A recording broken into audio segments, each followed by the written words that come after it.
Paul Niland, a regular on this podcast, is in Kyiv. He runs LifeLine Ukraine, which is a suicide prevention charity, helping, among others, Ukrainian war vets. Hi, Paul. Hi, Dana. It's always good to join you. Good. Always great to hear from you in Kyiv. And can you give me some idea what life is like in Kyiv? I mean, we were just talking before I pressed record, and you were saying a lot of people don't even answer these incoming missile alerts and go down into bomb shelters, which surprises me. Well, you know, I mean, one of the best responses to Putin is to continue living as normal a life as possible. You know, I mean, there are inconveniences to life in Kiev. We're dealing again, we're still dealing with this schedule of rolling power outages, and so you know, I begin my day by looking at where I'm going to have power, where I'm going to work from. I'm going to be at home for a few hours, in the office for a few hours. But it's an inconvenience. It's no more than that. I mean, of course, a risk does exist because they have targeted Kiev as well as many other cities across the country. The risk exists. Absolutely, that, a drone risk, could.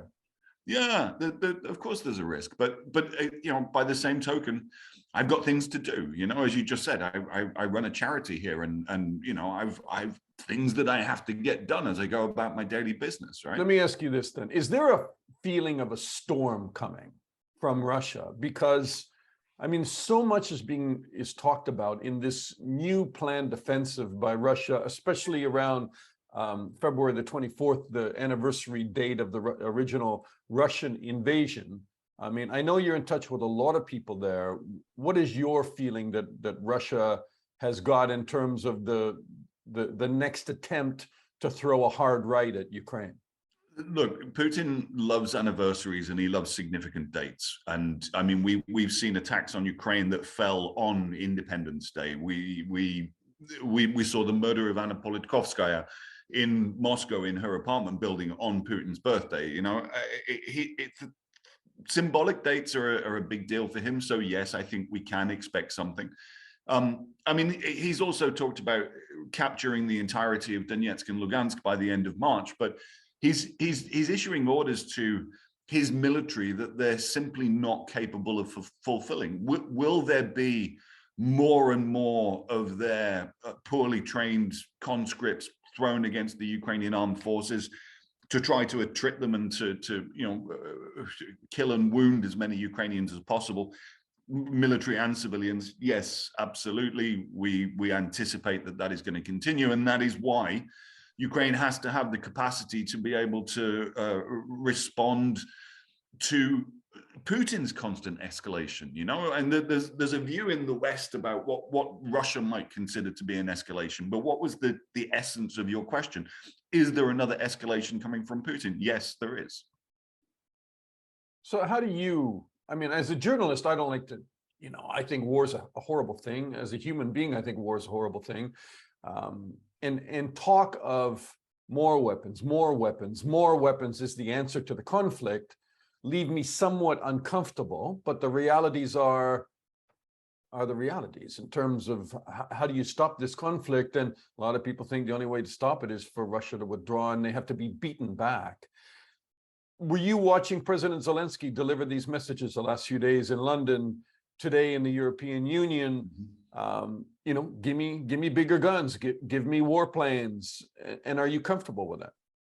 I watched the speech from Parliament yesterday, which I thought was excellent. I mean, we have to look at what the war aims are, and the best way to do that is to, sadly, look at what the Russian propagandists are saying. And the odious Margarita Simonyan, that yesterday or the day before, she was saying you have to change your intentions according to your capabilities. So she says, we want to liberate, I mean, destroy and capture land that they're not entitled to. But they're talking about all of Donetsk, all of Lugansk, all of Zaporizhia, and all of Kherson. They will not be welcomed back into Kherson city. That's an absolute fact, right?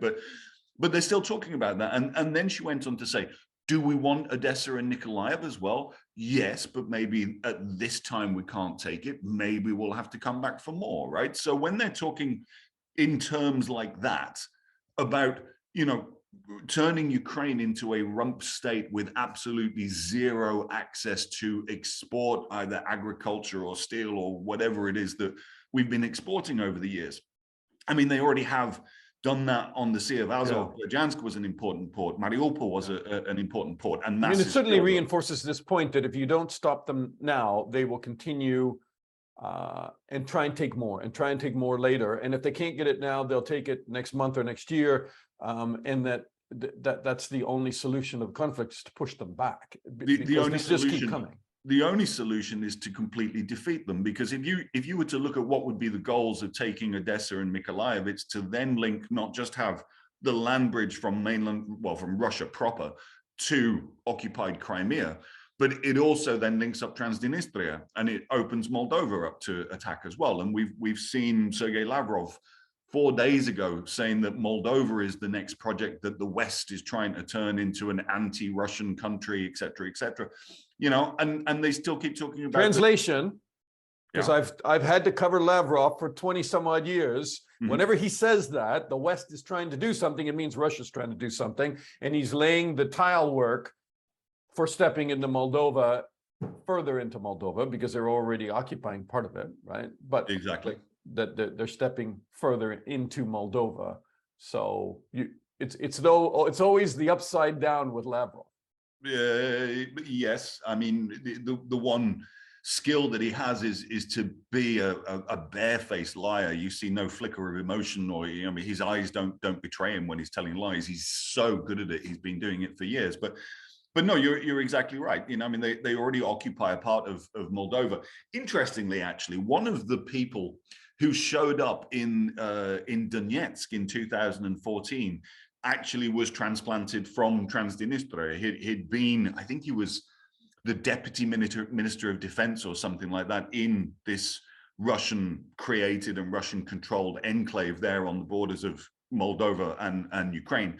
And when the Russians created the Donetsk People's Republic, they shipped this guy in. His name was Vladimir Afantyuev or something like that. I wrote about him in one of my articles that I wrote like 6-7 years ago. Like it was called Creating the Fake Republics, and it was an analysis of the Russian characters that had been inserted there that were simply not locals, and so therefore could never be called. And some of them documented to be former KGB, FSB. I mean, this was not a grassroots uprising by any estimation. So, in fact, Afantyuev, his background was he was one of the OMON officers in the Baltic states. And when they were reasserting their independence, he was involved in one of the deadly incidents that left multiple fatalities amongst the locals there. And just before he was about to be arrested by the legitimate authorities, I forget whether it was Latvia or Lithuania, but just before he was about to be arrested, somebody gave him a tip-off, and he bugged out and went to Transnistria, which had already been created by that time. President Zelensky, is delivering this message to Europe now, that this is Europe's future. Yep. That if you don't support Ukraine, there goes the rest of Europe as well. Is that too dramatic a message, too high stakes, a calculation that the West has to make? Is it an over dramatization of what's happening? Does it, let me spin my question one more time. Does it create this impossible blockage of any future ceasefire or peace talks that might involve some kind of temporary or otherwise territorial compromise in Ukraine? Okay, so first of all, I don't think Vladimir Zelensky is over-egging or over-exaggerating anything at all. Russia is a rogue state that interferes in the internal affairs of countries throughout Europe. We know that they support both the far left and the far right in many countries. I mean, you and I have discussed it in the past. In actual fact, I think we talked about the example of Marine Le Pen's bank loan that she got from a Russian bank that ended up, according to an FT investigation, being an apartment in a residential area on the outskirts of Moscow, right? Putin destabilizes everywhere, and the fact of the matter is that his regime will not survive beyond the defeat of Russia militarily in Ukraine. And so by defeating Russia in Ukraine, we will bring an end to that rogue regime that interferes everywhere. It interferes in Austrian politics, in German politics, in the UK. They obviously had a hand in Brexit. We know about the series of meetings between Aaron Banks and Russian figures, particularly figures from the Russian embassy. We know about the conservative friends of Russia, and how they have bought influence within one of the major political parties in the United Kingdom. They sowed influence in the other one when Jeremy Corbyn was the leader of the Labour Party as well, and he had Seamus Milne and Andrew Murray as two of his key advisors, both of whom are known Putin regime apologists or suck-ups, right? Yeah, Putin is a bad player everywhere. And so Zelensky is exactly right. I haven't seen actually what he said in Europe today. I've been busy, and I had an appointment that I've just come back from right now, but I'll be catching up on that, and I'm certain that his message is right. And the other, but the other thing he said let me be your news source today, however wobbly that may be. Zelensky was asked by a reporter about the UK's announcements that it started to provide training to Ukrainian pilots. And he said, interestingly, and he kind of flirted with it yesterday anyway, he said, our visit to London achieved results, and we have moved towards decisions concerning long-range missiles and the training of our pilots. That is an important road to getting fighter jets that we need. And he adds that there are certain agreements which are not public, but are positive. You want to take a guess at what they might be?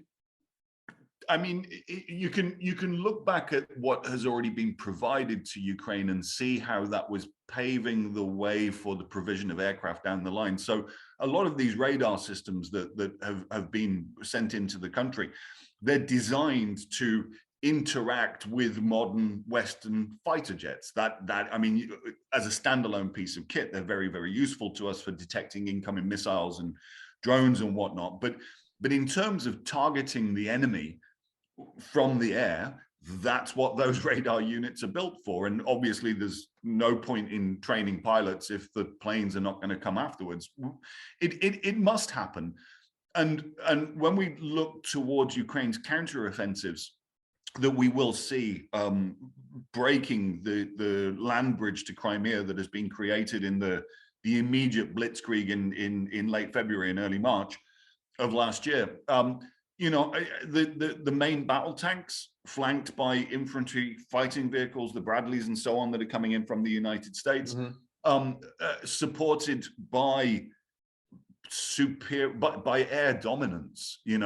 That's how we knock a hole in that land bridge. That's how we liberate Melitopol. That's how we liberate Berdyansk. I mean, that's what has to happen.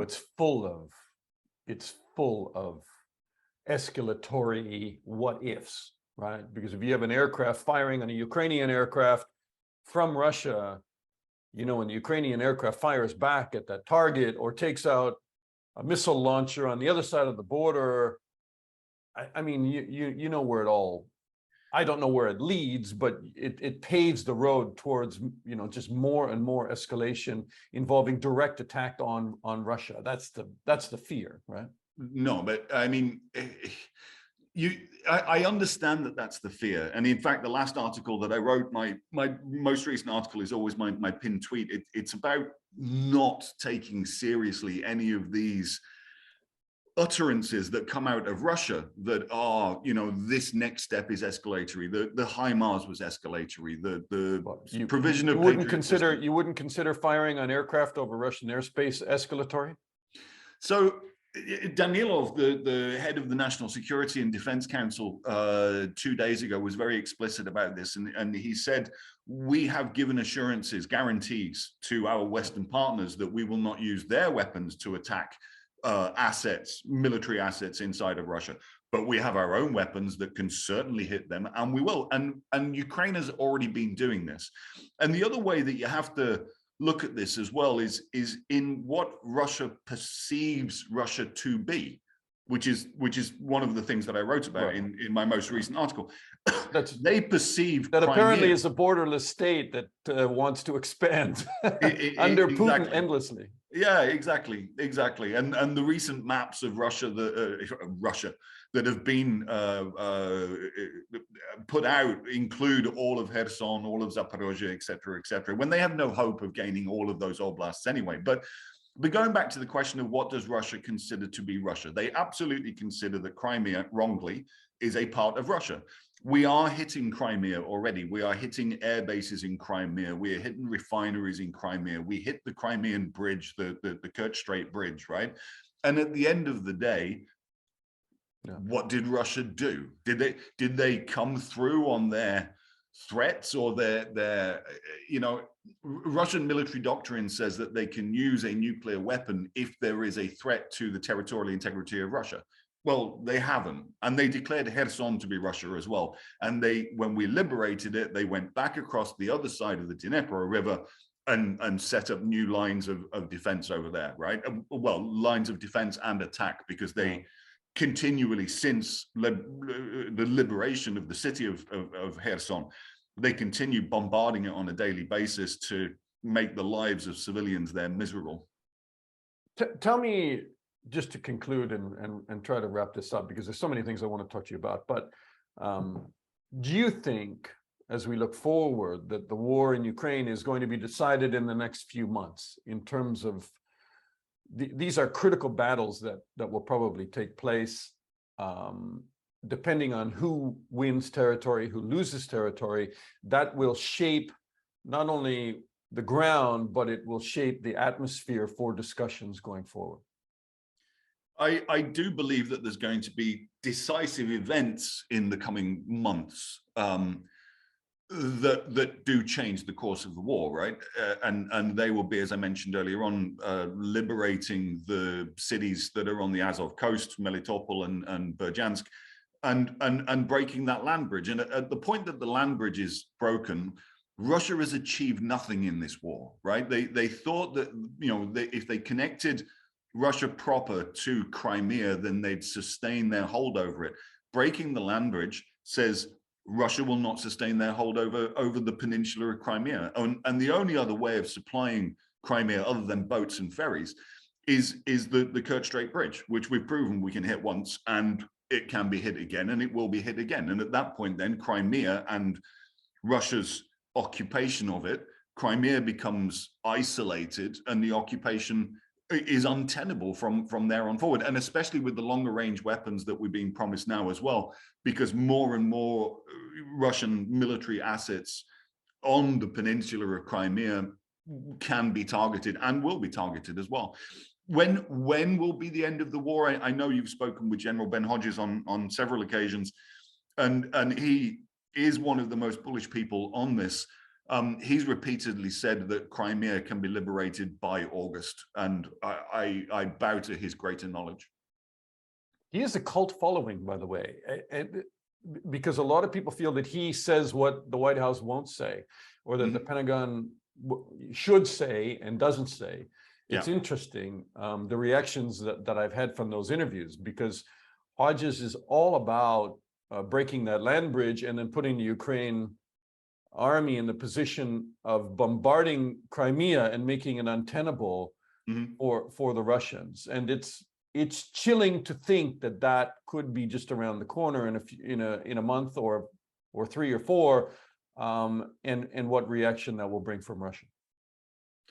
It's going to be then Russia's internal problem of how they work through the chaos that is going to be the power vacuum that will come with the fall of the Putin regime. But that's Russia's problem to deal with. And I mean, it may be then that's when Russia tries to really get back to the table with Ukraine and bring about some kind of ceasefire and withdrawal.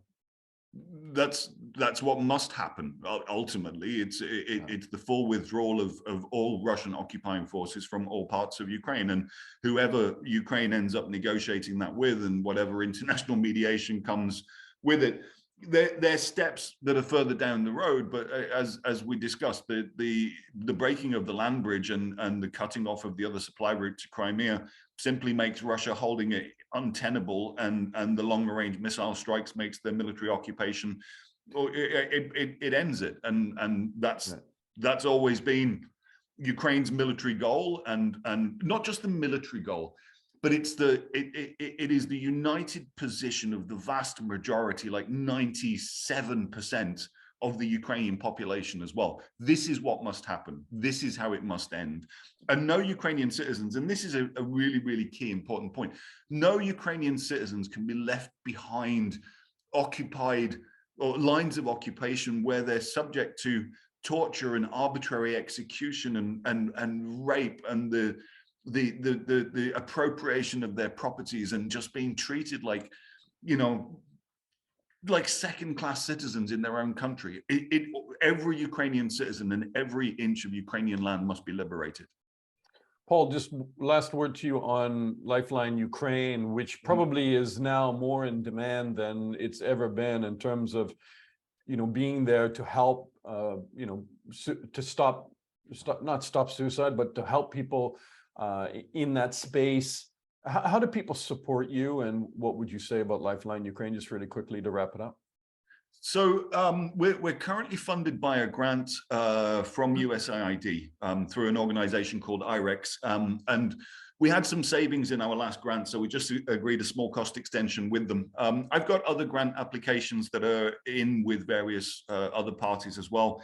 We take private donations through PayPal and so on. But in terms of demand, after the Battle of Kyiv, when I was looking at the realities that the country faces, what I realized was that LifeLine Ukraine as a national support system for the country needed to we needed to shift how we operate and to bring in further expertise on the kind of issues facing the Ukraine as a result of occupation. For example, and it's awful, but victims of sexual violence from previously occupied areas, right?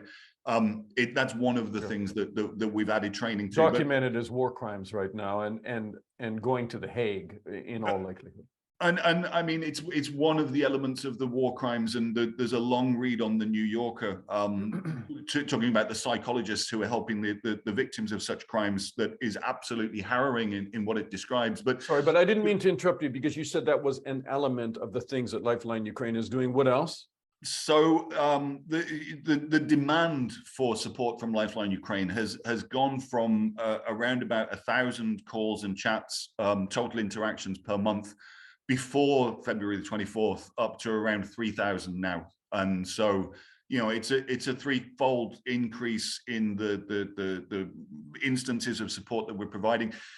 I'm immensely proud of the work that my colleagues do, and I look at myself as I'm the guy that brought it together. I'm the guy that organized a thing, and I manage a thing, and I'm out there hunting for grants and applying for funding extensions and that kind of thing. It's my colleagues, Dana, that do this like 24 hours a day, 7 days a week.